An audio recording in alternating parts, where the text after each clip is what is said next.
morning and welcome to the Edwards Morning Show. I'm Letizia Patané and I'm the export manager for Passopisciaro. So let's wait for other friends to join us for the direct, and then we will find out together where we are. So I hope you know Passopisciaro is, it's an Italian winery. We are in Sicily, which I like to underline that we're close to Africa, because people think that being close to Africa, being so in the south, the weather is really warm, but exactly we are in this little, so getting closer. So this is the DOC Etna, so we are on the northeast side of the island, and Passopisciaro is located in the north. So everybody knows obviously that Etna is one of the highest active volcano in Europe. It's actually the highest. And when I say active, I mean really active, because we always have eruption here. Yesterday, for example, unfortunately today, it's a bit to see the top of the mountain, but yesterday we had a lovely smoke coming out from the volcano. So we get even closer, and as I was mentioning, 5 Contrada. It's exactly the French idea of cru in Burgundy, and we are quite high in elevation, because Etna is about 3,300 meters. That in feet it's about 10,000 feet. So if you think that most of the vineyards around the world are between years, so 3,000 and 300 feet, which is a quite high elevation. So the winery was founded by Andrea Franchetti, and it's when we talk about winemaking, it's quite new, but also really old. It's new because it's just in the last 20 years that people are talking about Etna wines, but we have always had the viticultural. That's why we have some of the vines which are more than 100 years old. Some of them we didn't get the Phylloxera. So we can go to see some of the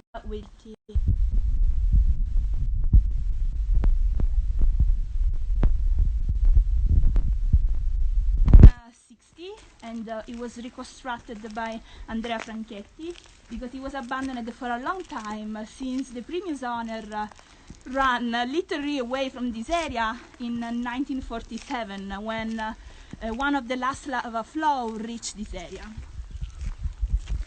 And now we are going to see some of the new vineyards that Andrea Franchetti planted, because as you probably know, it started in Tuscany. We also have another state that is Tenuta di Trinoro, and over there he produced only Bordeaux blends. So we have Cabernet Franc, Merlot, Cabernet Sauvignon, and Petit Verdot.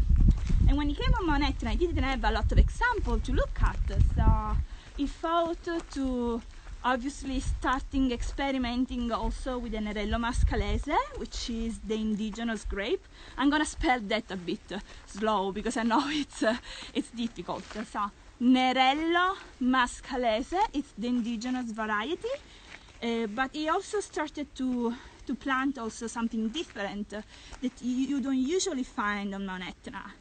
So on my left you have the vineyards that we planted in 2001, and it's Petit Verdot.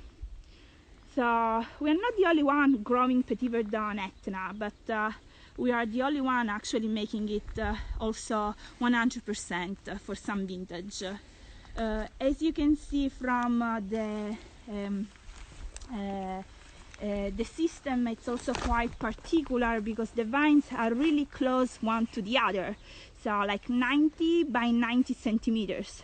So we have more than 12,000 vines per hectare, which is a quite high density that help us to have more concentration in the vines, because the vines, so you see, they're really close, so they get in competition with the roots, and they focus more on the final fruit, and that's why you have more concentration.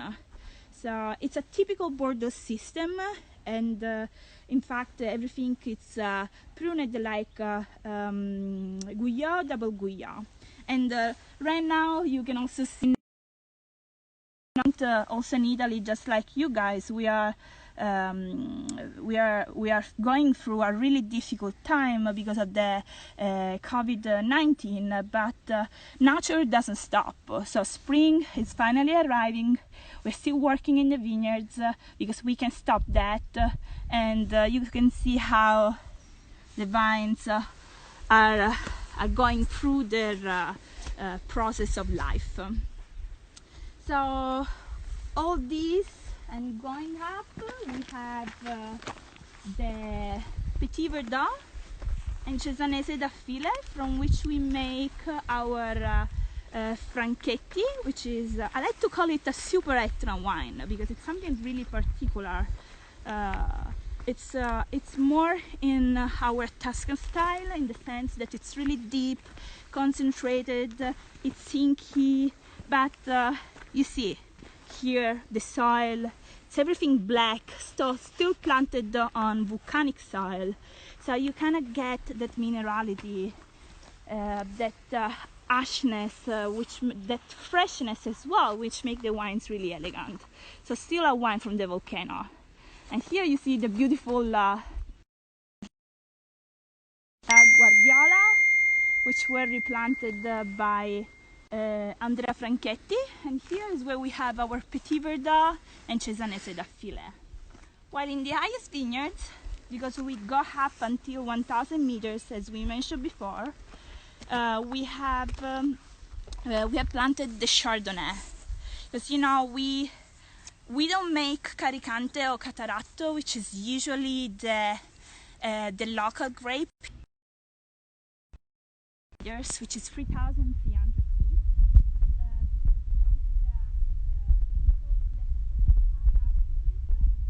We can have a beautiful Gallina street that's here being Sicily, but such at a high altitude you can have almost 40 degrees during the day, like in mid of August, end of August,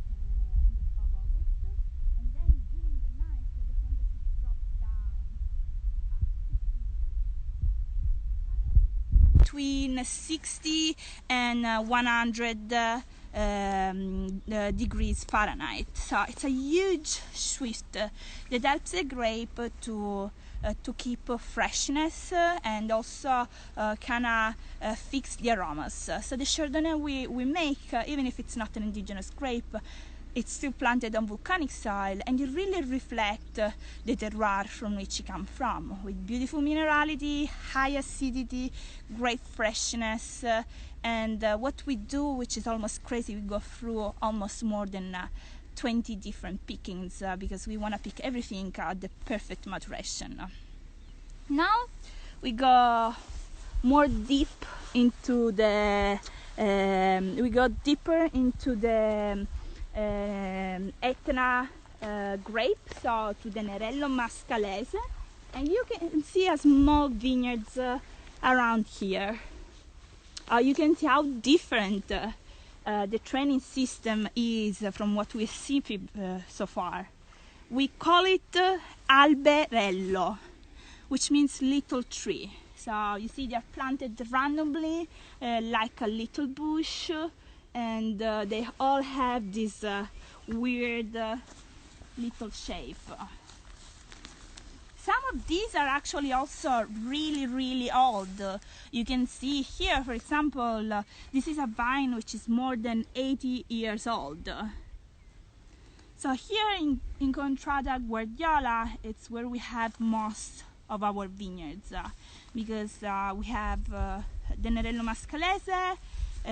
We have a bigger vineyards where we usually have from which we usually make the Passo Rosso, but also the Contrada G. We stay for Guardiola, and then we have the Petit Verdot and Chardonnay and Cesanese da File. So I think it's really fascinating seeing these really old vines because this is a huge legacy that we have from the past. And if you really think that just about 20 years ago nobody used to know about this variety, which usually it's compared a lot to Pinot Noir, but also to Nebbiolo, which is the grape that it's used for making the Barolo wines. It's quite fascinating to see how now people are finally understanding the value of Etna wines. So it's before you needed to explain about Etna really into deep because it was such a young area. Okay, let's go to taste something together. Unfortunately today it's a foggy day, but as you know, as I said before, we are locked down here, so being able to do a little walk in the vineyards, it's something that makes everybody happy, and obviously the perfect way to finish the day is to join us for a glass of wine. I know it's 11 for you, but I mean, it's almost lunchtime, so. Do we have any question? If you have any questions, please let me know.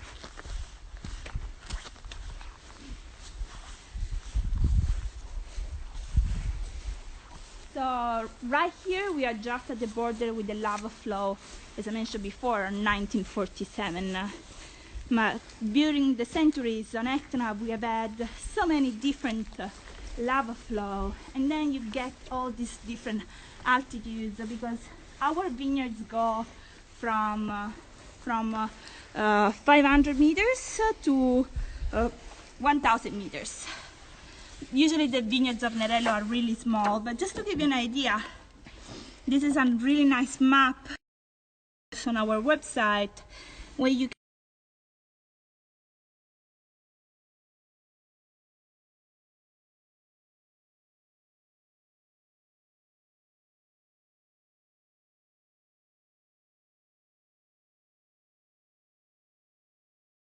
can join us. But Vincenzo, for those who doesn't know, it's our director. He's been here since the beginning, so it's one of the most important person we have here. He knows everything, every single plant. I'm sorry he couldn't be here today. Okay, let's start. So we were going from the vineyards from Capemacine, which is the Contrada C, and then the Contrada P for Porcaria, Contrada G, which is where we are right now, the S, which stands for Sciara Nuova, and the Rampante. So, as I was saying, it's about from 1,800 feet up to 3,000 feet, which is a really big step in altitude. I have 3 wines for you, which are actually the wines we make here in the Contrada Guardiola, in the vineyards we just saw. The Passo Bianco 2018, which is our Chardonnay. So we have many visitors here at the winery, and actually many of them come from US. And when we bring them around and we tell them that we grow Chardonnay, you can see at the beginning the disappointment in their face, because people come here usually come looking for Caricante and Cataratto, so the indigenous variety. But at the end of the visit, they always fall in love with our Chardonnay because they feel it that it's such a unique wine because you don't really find a Chardonnay with such a beautiful minerality. So it's really in the Chablis style, but that you get that volcanic essence which make it really particular. They're asking some news about some info about the 2018 vintage. Yeah, so 2018 was a really cold vintage, almost the opposite from 2017.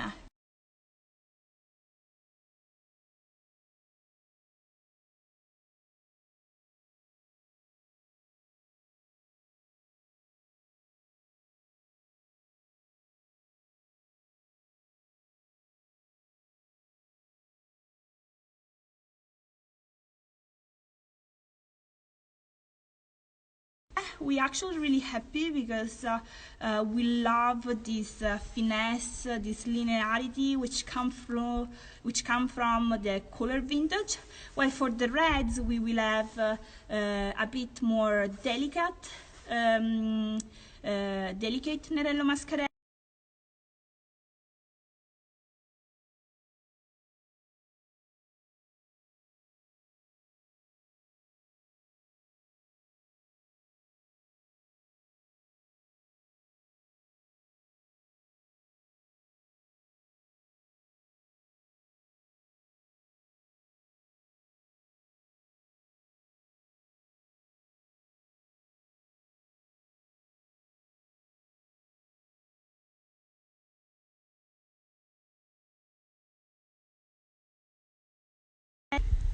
But the connection is here better, so if you see some rains, don't worry about me.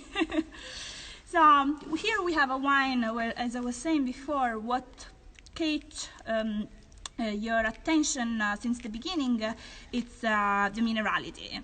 So you cannot get like that ashiness, like the wet rocks in your mouth.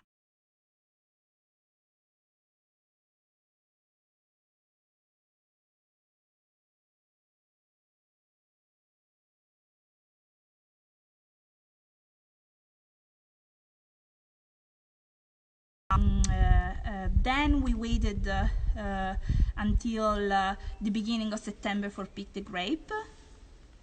So we have some white peach, pineapple, but just a tiny touch, lime.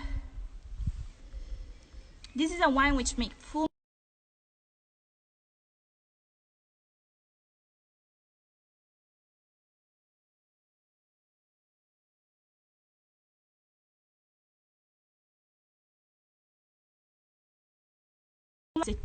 you can easily drink it also with age. That connection. Ti vogliamo mettere più così? Now we move to the reds, to the Passo Rosso. So this is 2017, so it's the vintage I mentioned before was actually the opposite of 2018. 2018 also we did a lot of work in the vineyards because in order to reach the ripeness of the grape, especially for the Nerello, what was really necessary was to kind of cut off the leaves to try to get the sun, and we also used a bit more of copper and clay for kind of protect the grape.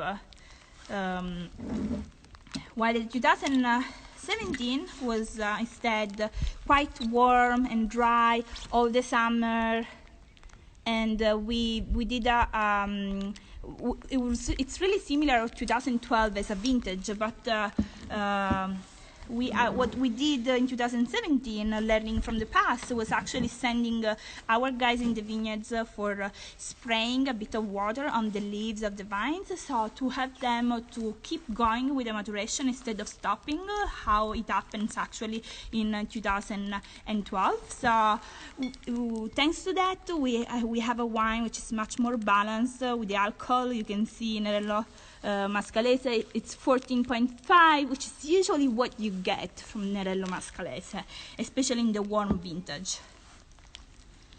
Okay, let's taste together.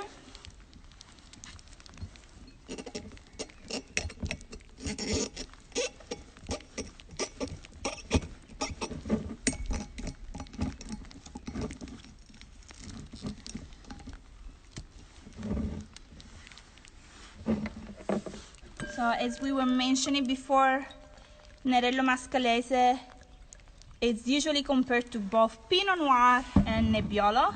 You can see from the color why is that. Because their color it's more in a ruby red. The skin of Nerello Mascalese doesn't usually have a lot of color. So you can get really big bunches with big berries, but the color doesn't really, it's not a lot. So that's why you have this ruby red, brilliant, I think it's really brilliant if you consider the wines are not filtered. So the Passo Rosso is actually a blend of different vineyards, mostly coming from Contrada Guardiola here. And it's also the only Etna Rosso we produce, because the Contrada usually IGT terraces Siciliane, since most of them are higher than 800 meters, so are higher than 2,600 feet, which is the highest point on the north side of the volcano, where you can actually label the Nerello Mascalese Etna Rosso. While on the south side, which is most known for the white, because you have the Etna Bianco Superiore over there, for example, it's where you can reach 1,000 meters or 3,000 feet for producing Etna Rosso. So that's why all the Contrade we produce are IGT terraces Siciliane. So let's taste together. I hope you have a bottle with you so we can enjoy it together.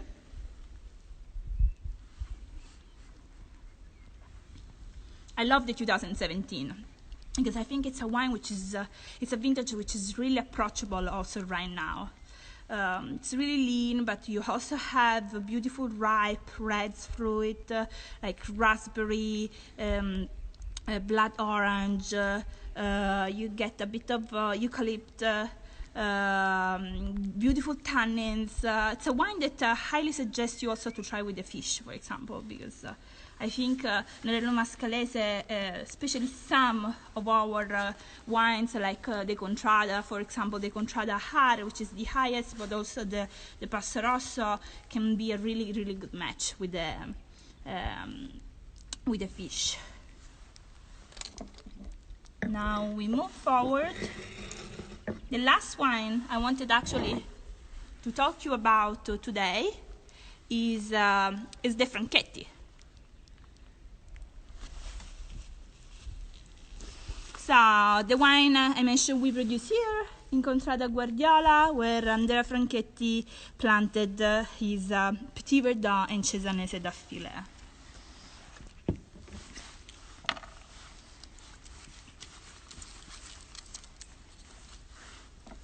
Obviously, you are all invited to come and visit us whenever you want, as soon as all this situation gets better. Because the real way to understand Mount Etna wines and our winery is actually coming here, walking in the vineyards, so you can see all the different soil from vineyards to vineyards. Some of them can be quite rocky, while some of them you're almost walking in the coffee powered.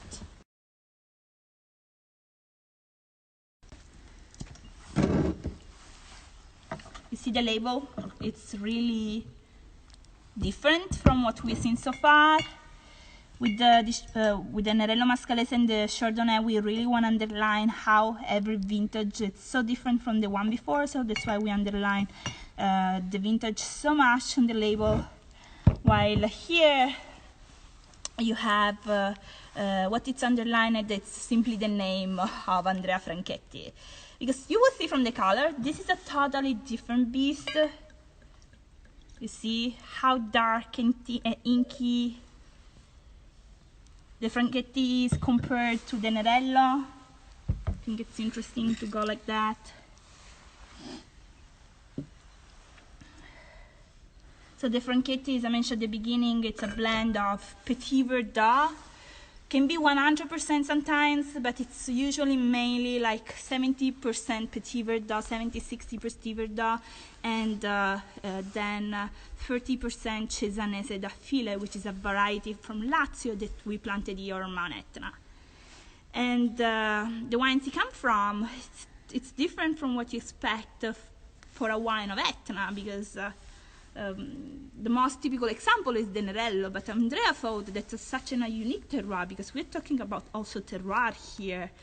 The combination between the soil and the diurnal shift, the altitudes, will make us such an interesting wine made of these two grapes, and he wanted to make also a wine that was his own expression, because he likes this kind of style of really big, powerful and inky wines, as you probably know if you have tasted also the Trinoro wines. So let's taste together. Totally different. You have a totally different word in the glass here, with more like chocolate, licorice, touch of anise, eucalypt as well. But then when you look at the color, at the nose, you expect something quite big.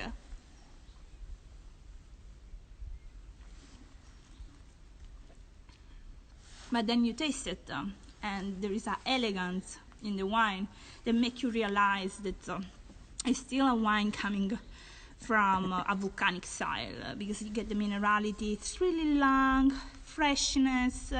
Obviously you find again the small berries, both black and reds, the licorice, the tobacco.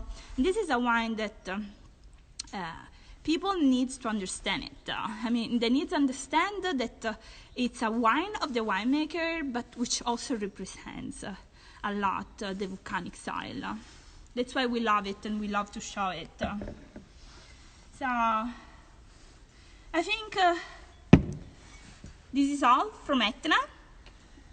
Thank you so much for following us, and stay tuned for the next episode. Thank you. Bye.